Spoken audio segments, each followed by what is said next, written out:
पाया क्या हमारा दिल तोड़ के, चले आते थे बुलाने पे ही दौड़ के।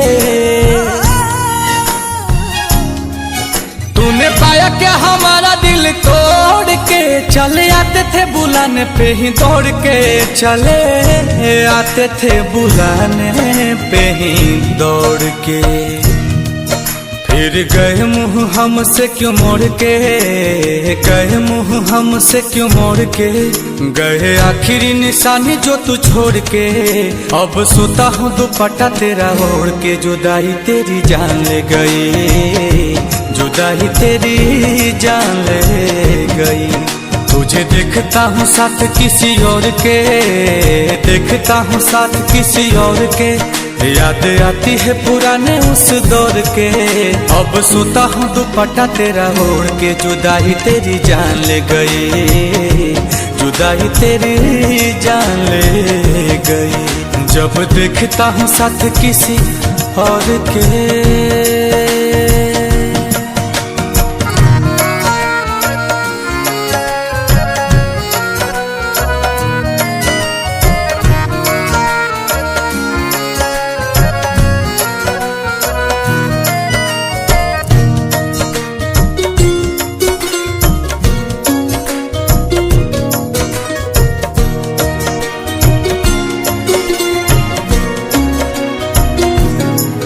तेरी मेरी पहली वो मुलाकात थी, उस दिन से ही तू मेरे साथ थी। तेरी मेरी पहली वो मुलाकात थी, उस दिन से ही तू मेरे साथ थी, उस दिन से ही तू मेरे साथ थी। फिर तोड़ दी कसम सारी प्यार की, तोड़ दी कसम सारी प्यार की, तुझे हुई ना फिकर तेरे यार की। अब हद हो गई है इंतजार की, जुदाई तेरी जान ले गई, जुदाई तेरी जान ले गई।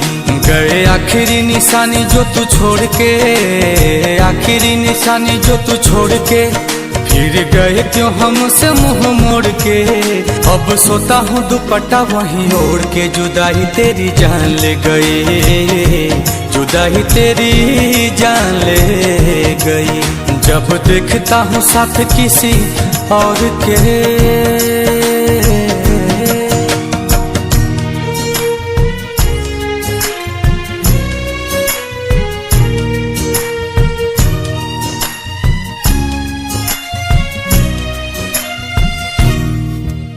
तुम्हारे बारे में अब कोई बात नहीं करते, तुम्हारे बारे में अब कोई बात नहीं करते, तुम्हें सोचकर अपना वक्त बर्बाद नहीं करते। पर जरा सा भी भूला नहीं हूँ तुम्हें, पर जरा सा भी भूला नहीं हूँ तुम्हें। वो अलग बात है कि तुम हमें याद नहीं करते। कैसे भूले वो बिताए साथ लम्हे, मुझे छोड़ने का तुझको ना गम है। ओ कैसे भूले वो बिताए साथ लम्हे, मुझे छोड़ने का तुझको ना गम है, मुझे छोड़ने का तुझको ना गम है। दिया दिल को जो तुमने जख्म है, दिल को जो तुमने जख्म है, नील कमल का टूटा भरम है। हाय रहबाए कैसा सितम है, आंसू की मुस्कान ले गई, जुदाई तेरी जान ले गई।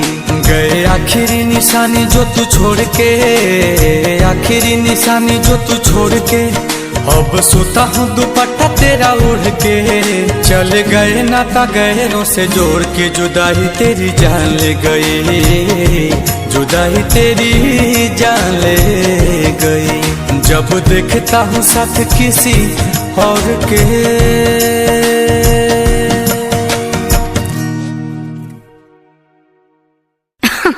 अरे पूरा इंडिया हिली बाबू, खाली तू देखत जा। जुदाई तेरी जान ले गई।